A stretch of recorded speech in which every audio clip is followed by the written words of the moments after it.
40 years as an activist, 15 elections on the ballot, almost 2 decades on Parliament Hill. Libby Davies retired from elective politics in 2015, but the former deputy leader of the federal NDP left her mark on her party and a range of progressive policy initiatives. She reflects on it all in her new book. It's called Outside In, a political memoir, and it brings the former NDP member for Vancouver East to our studio. Nice to meet you, finally. Nice to meet you, You know, too. You've been on this program before, but only on satellite. So That's right. We've never shaken hands until today. Most of our audience, of course, is in the province of Ontario, and they may not know you. So let's just talk a bit about the old days and what got you sort of involved in Vancouver's Downtown Eastside scene and all of the work that needed doing there. What attracted you to all of the problems of that area? Well, I was a young student, age 19, and I signed up for what was then called Opportunities for Youth, which I'm sure some people remember. My dad actually got me involved, and I was part of setting up a low-cost food store in Vancouver's Downtown Eastside. It was still called Skid Road then. Mm-hmm. And I loved what I did. I started engaging with people, started working on political issues, and around the same time was the next year, actually, 1973, we're talking about, was the formation of a pretty radical group called the Downtown Eastside Residents Association. It was like a union of people who lived in the neighborhood. You did not come from a particularly political family, though, is that right? Oh, no, my father was always very political, and my mum too, actually. So politics... Not in partisan politics? No, they were always Labour people in the UK. My dad had been in the British Army, but he was a Labour guy, you know. So politics is always part of our family discussion and part of the family. You ended up in I don't know what to call him, because you never married, but he was your life partner at the time or whatever? Yes, Bruce Erickson. Bruce Erickson, for 25 years, your life partner, and like a well-known social justice guy in Vancouver, and 25 years difference in age between you and him. You being younger, he being older. That's right. How did that work? Beautifully. I've never worried about age. My mother was horrified, though. She wanted me to be a teacher or a social worker, and here I was working in Skid Road, mostly unpaid, living with this guy who was a lot older than me in a rundown house. And then I got pregnant. And so my mother had a hard time at first, but I loved what I did, and Bruce had a huge influence on me, and we were eventually elected together on city council. Well, and as they would have said back in the day, you had a child out of wedlock. Oh, yes, and I heard about it. Well, that's it. How controversial was that back in the day? Well, now when I look back, Steve, I'm actually horrified at the amount of sexism that there was. I didn't think of it at the time. I was so busy fighting on different issues. But I actually look back at remember Jack Webster? Sure. Okay. Rabble-rousing talk show host. And there was an interview with him and Bruce and then with me during the 1982 election campaign. And I just wrote about it actually in the Toronto Star because it was so sexist. And it's like, oh, now he's trying to get his wife elected, you know, as though somehow I wasn't there and of course I wasn't married to him, but, and then who's going to look after the kid, you know? And I mean, hopefully that would never happen today, but back then it was an issue that we were both running for city council, we both got elected, and you know, people got used to it, but it was an issue in the media at some points. I do have to ask you about the kid. Yeah. Okay, your partner's last name was Erickson. Yes. And you named your son Leaf. That's right. His name is Leaf Erickson. You got it. Actually, it was Bruce who named him. I was still in the maternity hospital. Bruce informed the media, as he often did, that his son would be named Leif Erickson, and then he lined up a photographer to come and take a picture of the newborn baby with his diapers that had a big dartboard on them with Van der Zam's face. The premier of the day. Right. Well, actually, was he the premier then? No, I think he was still the welfare minister, but anyone from BC knows Bill Van der Zam. Oh, yeah. Did it occur to you that he would never be the most famous Leif Erickson in world history? And at the time, I was like, you did what, Leif Erickson? But now, you know, it's so him. I can't think of any other name for this now grown-up man. Now, Libby, your life has been punctuated by fascinating relationships. We talked about you and Bruce, and then Bruce died prematurely, actually just before your entry into Parliament. That's right. If I recall. And eventually, you found yourself in a new relationship, but this time with a much younger woman. And you're laughing about it, but the story is you gave a speech on the floor of the House of Commons and basically outed yourself as the first female gay MP ever, right? That's right. Okay, how did that happen? Sort of by accident, I guess. I was speaking on Sven Robinson's same-sex marriage bill, and other MPs were, this is why it happened, Steve. Other MPs were talking about their own relationships, you know, their wife or their partner, and people were talking about if they were married or if they were common law, and I wanted to make the point that I'd been in a common law relationship for 24 years with a man, and it was my choice if I got married or not the state. It was my personal choice. And then I happened to say, without really thinking about it, and now I'm in a relationship with a woman. And I didn't think anything of it. Well, of course, afterwards, a few reporters did, and it became, you know, not a huge story, but... Well, when you were giving that speech in the House of Commons, did you notice any eyebrows go up when you said that? No. First of all, I think they were it was a private member's bill, so there's not a lot of Probably people not a in lot the of House, people there, as you know. But yeah, so it was part of that. It seemed a natural thing to do, so I didn't really think about it. And then I phoned Kim afterwards and said, oh my God, I think I just did this in the House. And how'd she react? oh, she was like, okay, don't worry, we'll talk about it when you get home. Did you get HE double hockey sticks, as we say, for doing that? No. No, it was okay. Yeah. You know, your community organizing days were really punctuated by intense championing of the homeless, of drug addicts, of sex workers. I mean, you kind of made it your business to represent some of the toughest to serve people in our world. And how did they feel about having a champion after having been ignored for so much of the previous many decades? Well, I was already well known in that particular neighborhood. I mean, Vancouver East is a huge riding. And the Downtown Eastside is one neighborhood. It's a very low income inner city neighborhood. So people already knew me from my days at DIRA and at City Hall. And I think people felt good about having an ally in Ottawa. And I felt really, when I went to Ottawa, I felt so compelled. There were these literally life and death issues that needed to be taken up. And I felt sad too, because Bruce had just died like a couple of months before.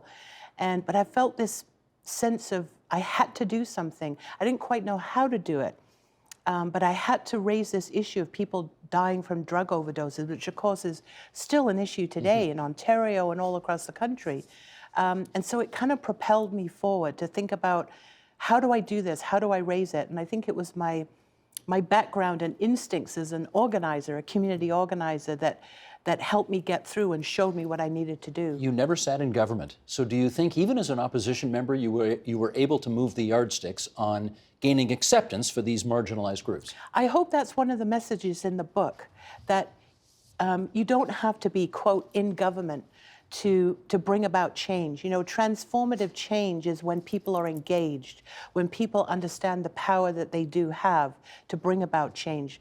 When people are cynical, you know, they stop being engaged. And that's unfortunately what, you know, the whole fake news thing is about. And you know, I think sometimes the right-wing media want to turn people off. So it's finding that engagement. And for me, that was a very important thing to do. And I felt like I could make a difference, and I could make a difference with the people that I worked with as well. Before you became a politician, you got to see one of the world's legendary leaders up close. And in the book, you write, the excitement of hearing Fidel Castro speak in Revolution Square with 1 million participants attending was an awakening to a larger world of politics and change. Cuba was the first socialist country I had visited, and Castro, its charismatic, controversial leader, had stood up to the U.S. for decades already by this time. Castro spoke of justice, economic self-sufficiency, and the power of the human spirit. Libby, your admiration and affection for El Jefe is going to rub a lot of people the wrong way. Why, in your book, did you completely gloss over all of his sins? Well, I think I was trying to reflect on what I knew at the time. I was young. It was 1978. It was a very new experience, and I remember being at this. It was a youth conference, and I remember being at it. I was very idealistic. I still think I'm idealistic.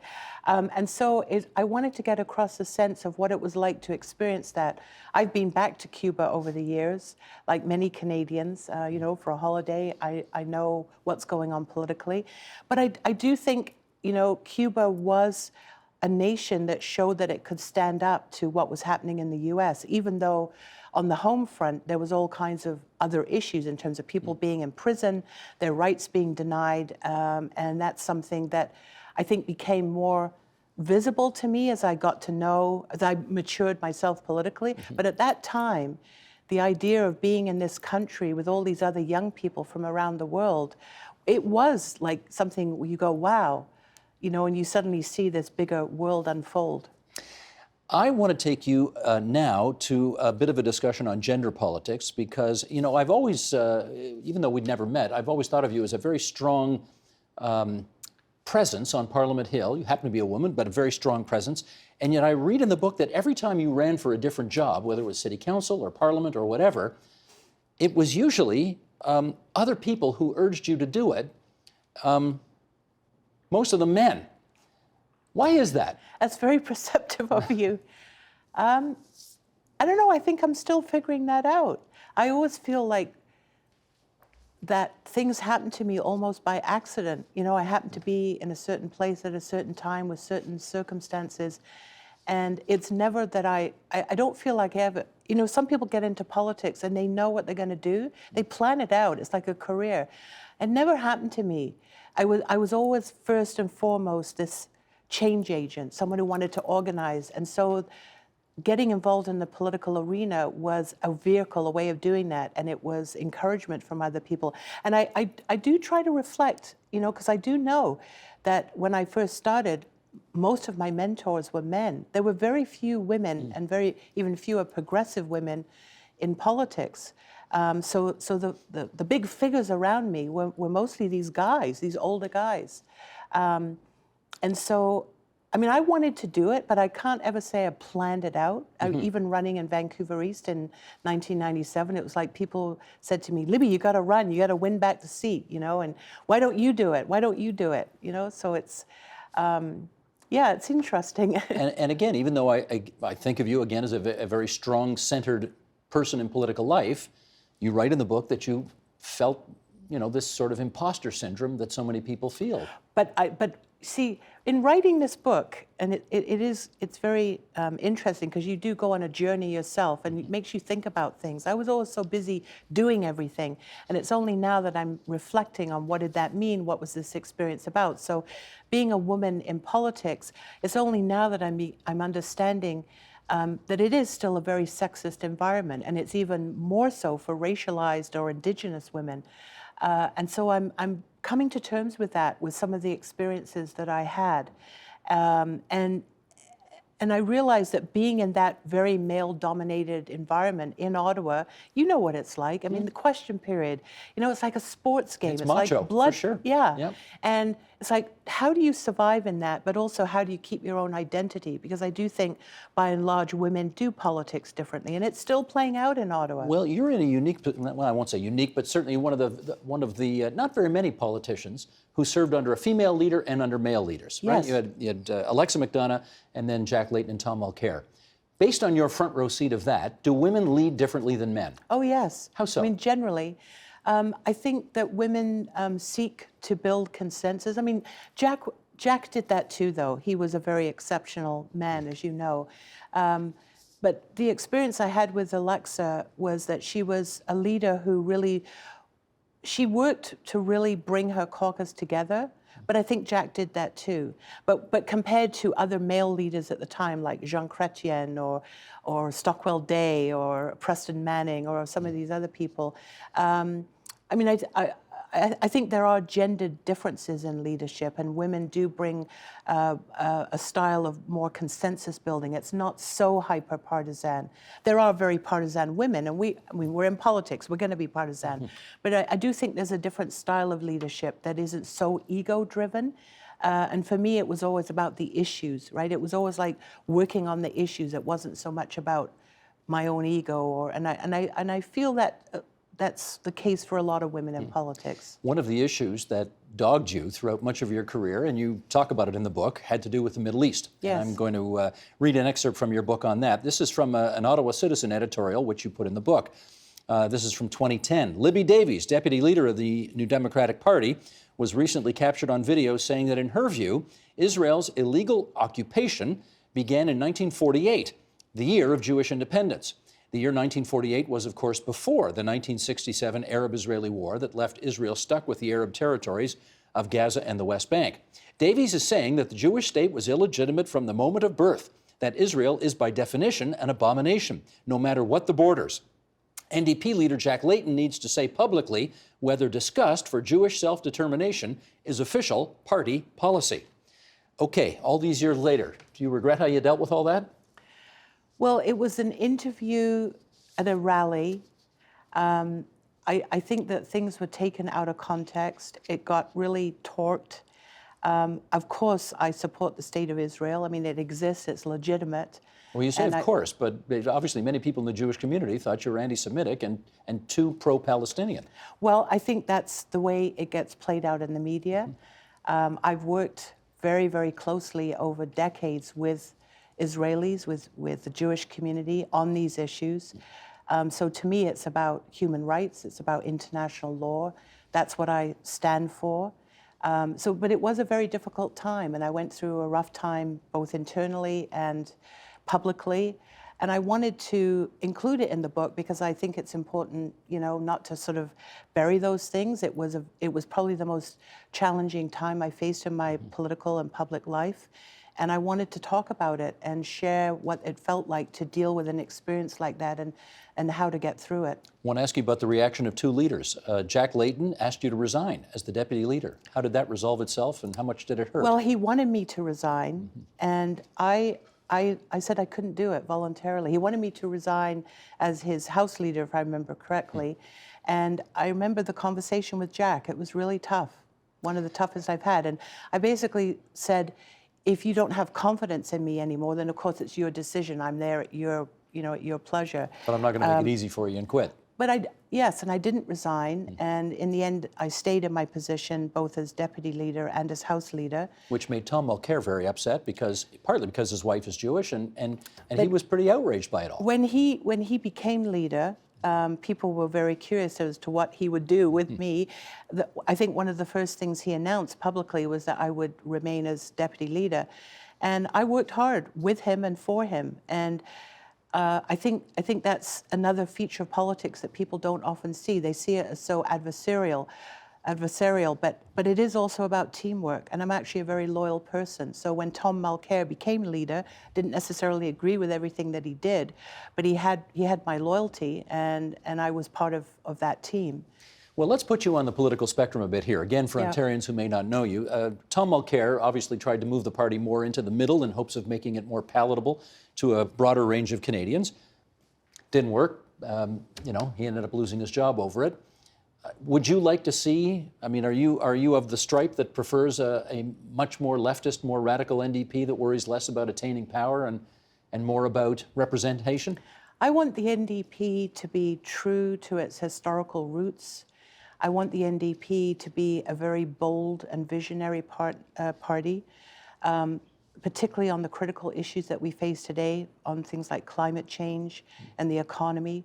I believe that the NDP is really the only party that can move us into a new kind of economy that's post-fossil fuel, that's based on good jobs, union jobs, that transition. I think we're the party with the connection with the labor movement that can help bring about that transition. We use these terms left, right, in the middle, whatever. I'm not so into that. I've always been seen on the left of the party, for sure. But to me, it's about the issues that we've always represented, and I've always been most proud to be a New Democrat when we've stood up in times historically. For example, when Japanese Canadians were interred in Canada, or speaking out against the War Measures Act or against some of the terrorism legislation, which Thomas Mulcair did as well. Those were proud moments when times when it was unpopular to do something, and yet we stayed true to what we understood to be a progressive analysis about what was going on.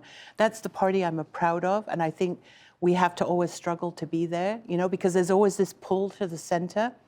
And I talk about that in the book. It partly has to do with social media. It partly has to do with how political parties are much more controlling overall of what individual members do. And I'm not suggesting that, everybody should just go off and do their own thing. You have to have a strong and disciplined team. But I want to see the NDP, and we have the opportunity in this election to be a party that actually stands for a very bold social and economic agenda, and that we don't shy away from some of these issues that might be seen as controversial. Well, stick around, because we're going to talk about all of that as we invite some others to join us next, okay? All right. But in the meantime, let's remind everybody, the book is called Outside In, a political memoir. Libby Davies has been our guest. Thank you so much. Thank you so much. The Agenda with Steve Paikin is brought to you by the Chartered Professional Accountants of Ontario, helping businesses stay on the right side of change with strategic thinking, insightful decisions, and business leadership. Are you on the right side of change? Ask an Ontario CPA.